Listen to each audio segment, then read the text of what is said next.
Hello Gurukulians, Namaste to all. How are you? Today again I am in front of you for continue the business studies lecture of class 12th, and we were discussing the principles of management. In earlier lecture we have studied about the various principles of scientific management, and we have started the techniques of management, and we learned the first technique, that is functional foremanship. Now we will continue the second technique, techniques of management.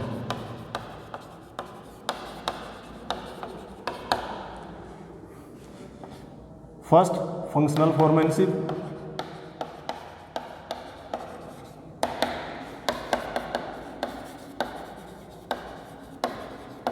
We have studied about this. Now, second is standardization.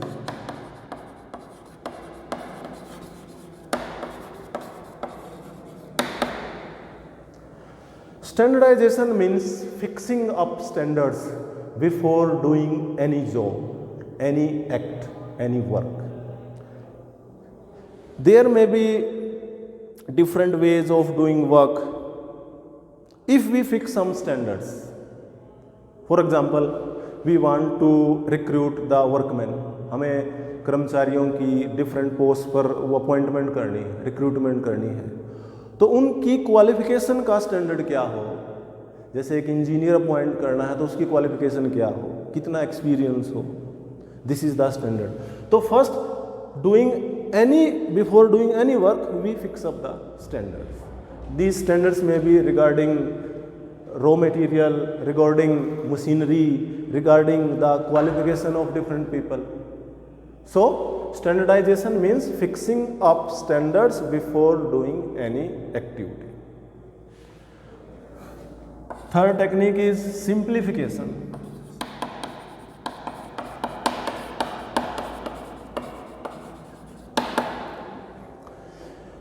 Simplification means coming to an end the unnecessary weights, unnecessary sizes, unnecessary qualities. When a particular product is produced in a factory, there should not be extra or unnecessary sizes, weights, quantities.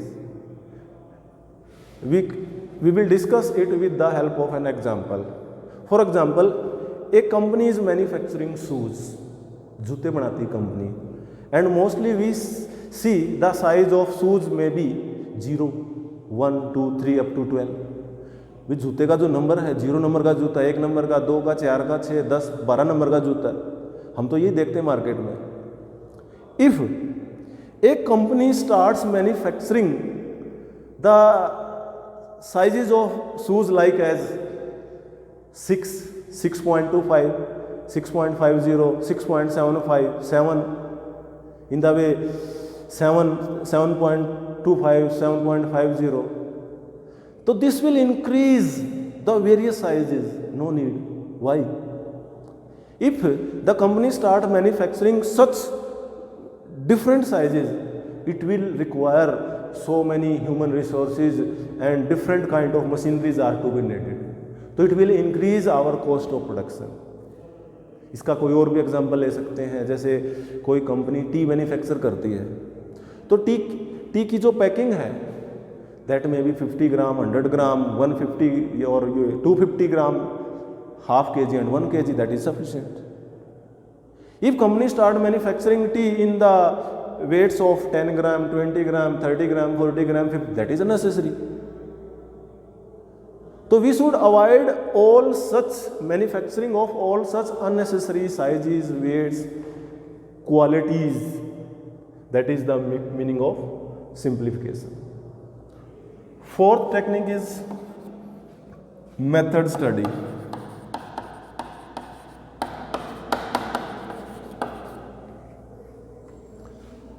Method study is used to find out an appropriate method for doing a particular task.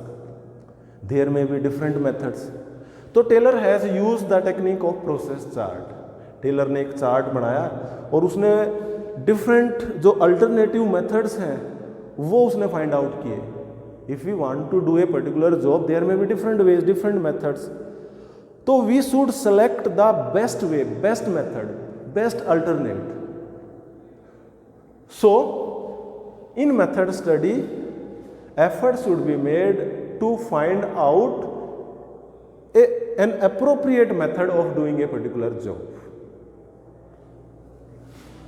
Next is time study.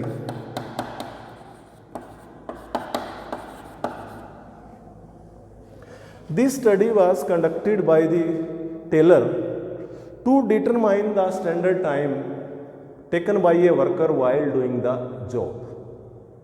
तो उसके लिए Taylor ने experiment किया, एक ordinary worker लिया उसने, average worker जिसकी speed average थी, ना ज़्यादा थी ना कम थी।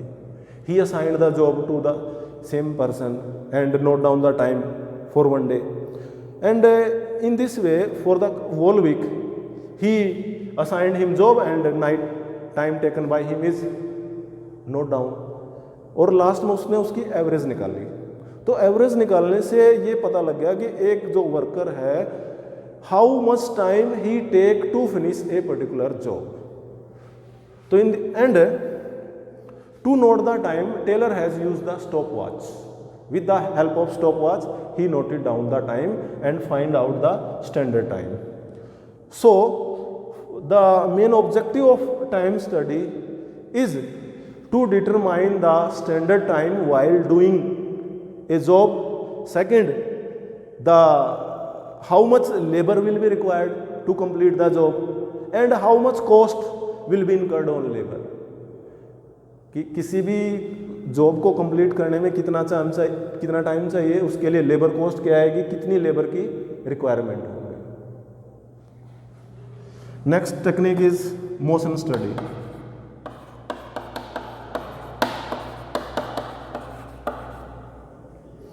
For this study, the tailor used movie camera. When workers were working in the factory, he make a film of workers with the help of movie camera. And in that video, in that film, tailor noticed that the movements done by a worker while doing the work were unnecessary. The workers were involved in many unnecessary motions, unnecessary activities. वो motions या activity, वो गतिविधियाँ जो जिनकी requirement भी नहीं थी, workers उनमें भी बिजी थे, and due to this they were taking more time to complete the job. उसने एक एक्सपेरिमेंट किया मैसन पर। जो मैसन होता है राज मिस्त्री, जो ईंटें चिनने का काम करता है, he note down that while fixing a brick a mason was involved in 18 activities,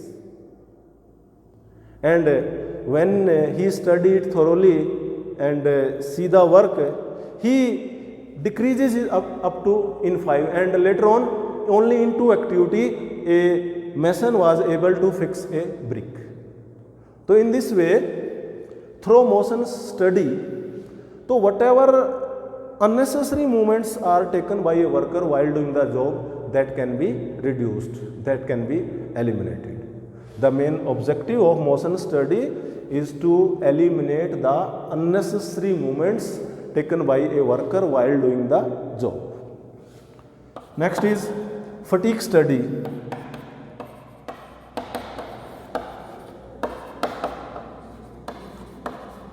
Here fatigue means tiredness, thakan. We observe that workers are doing work continuously in long hours. They feel tiredness, they feel fatigue, थक जाते हैं. If we provide them proper rest in between working hours, अब workers लगातार 8 घंटे 10 घंटे या in some situation for 12 hours, if a worker is busy in doing the work continuously, his efficiency level start diminishing after some time. If he is provided proper rest, बीच बीच में उसको rest दिया जाए, 2 घंटे काम किया रेस्ट दे दिया, फिर 2 घंटे काम किया फिर रेस्ट दे दिया, तो in this way by providing rest we can maintain the efficiency level of workers. So here the main purpose of fatigue study is to determine the duration and frequency of rest intervals between working hours. मतलब जो काम के घंटे हैं उसमें एक worker को कितने रेस्ट की रिक्वायरमेंट है और एक रेस्ट का ड्यूरेशन क्या हो, 10 मिनट्स 15 मिनट्स. तो this is the objective of fatigue study. Now 8th technique is differential piece wage system.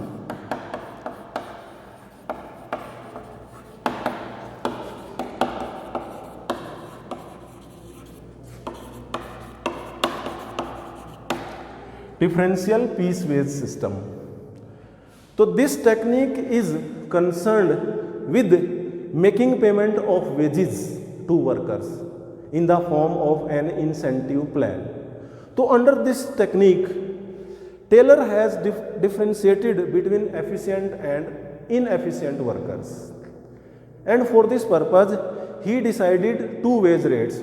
One is higher wage rate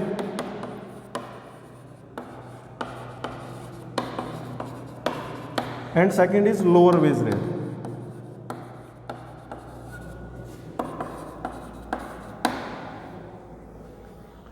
If work is completed in units and wages is paid according to the per unit production, so Taylor has decided two wage rates. Like higher wage rate is rupees 25 per unit and lower wage rate is 20 per units. And standard production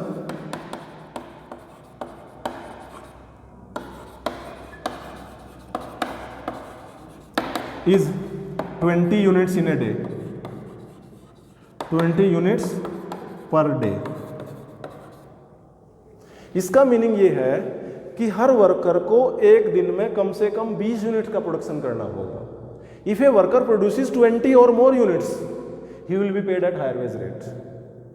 मान लीजिए एक worker एक दिन में 20 units produce करता, तो उसकी wages कितनी होगी?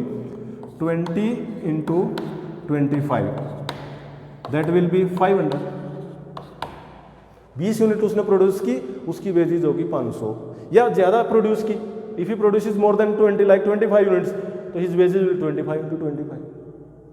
If he produces more than the standard output, 20 unit या उससे ज़्यादा प्रोड्यूस करता है, तो उसको हायर वेज रेट से वेजेस मिलेगी. But if he produces less than 20 units, because standard production is 20 units, अगर वो 19 यूनिट या उससे कम का प्रोडक्शन करता है तो he will be paid at lower wage rate, that is 20 per unit. अब मान लीजिए उसने 19 यूनिट प्रोड्यूस की, 19 यूनिट्स है, तो उसकी वेजेज होगी 19 into at the rate of 20. अब 25 से नहीं मिलेगा, उसको 20 रुपये पर यूनिट मिलेगी, तो दैट विल बी 380. तो you can see the difference. एक यूनिट कम प्रोड्यूस होने से ही उसकी वेजेज 120 रुपये कम होगी. तो in this situation every worker will try to produce at least 20 units per day so that he can get wages at higher wage rate. So this is the meaning of differential piece wage system. And last is mental revolution.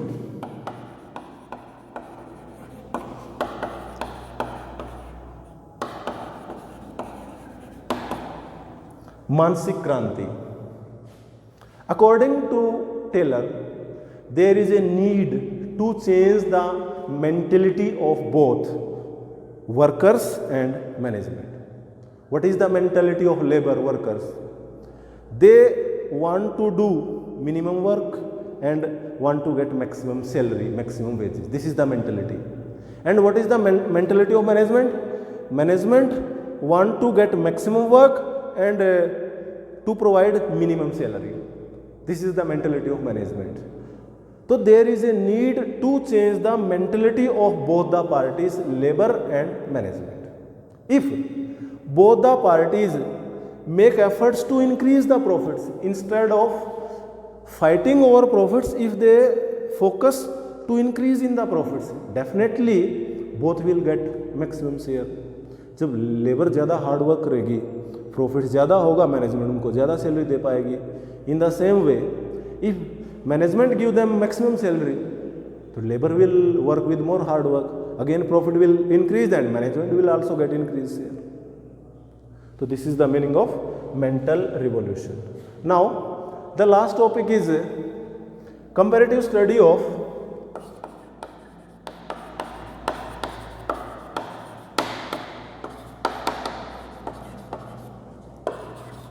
Fayol and Taylor. We have studied the principles of both Henry Fayol as well as F.W. Taylor. If we compare the study of both, there are some similarities and there are some dissimilarities or differences.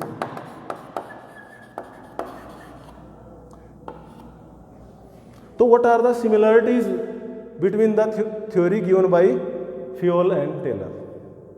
First similarity is that the management theory given by both the expert is helpful to take decisions for the managers. जब managers decision लेते हैं, दोनों की ही theory वो managers के लिए helpful है. Second, both management experts focused on practical aspect because both were related to real job. दोनों ने real job, जो हेनरी फ्योल था he was a mining engineer, F.W. Taylor था वो एक ऑर्डिनरी वर्कर काम किया, बाद में वो चीफ इंजीनियर प्रमोट हुआ. तो they were both were associated with the real work. तो दोनों ने जो प्रैक्टिकल एस्पेक्ट है उस पर फोकस किया है. And third similarity between the theory of both is they stress on sweet और cordial relations between labour and management. जो लेबर और मैनेजमेंट के आपस के रिलेशंस हैं वो स्वीट हो, उनमें कोई कॉन्फ्लिक्ट ना हो, स्ट्राइक्स एंड लॉकआउट्स ना हो. तो these are the similarities and differences. देखो जो टेलर था, F.W. टेलर, उसकी थ्योरी वो वर्कर्स की एफिशिएंसी इंक्रीज करने से रिलेटेड है because he conducted A number of experiments while doing his work when he was a worker and even he was a chief engineer. So theory of Taylor is concerned with the increase in efficiency of an ordinary worker. जबकि जो Fayol था, Henry Fayol, he was a management expert, consultant. He provided services as a management consultant. So the theory of Fayol is concerned with the increase in efficiency of managers. भी managers की efficiency कैसे increase हो. इसके अलावा जो Taylor की theory है, it can be applied only in some specific situations. Taylor's theory can not be applied in all the situations while theory of Fayol can be applied in all the situations. The Fayol's principles are universally applicable, like division of work, discipline, equity, remuneration of employees.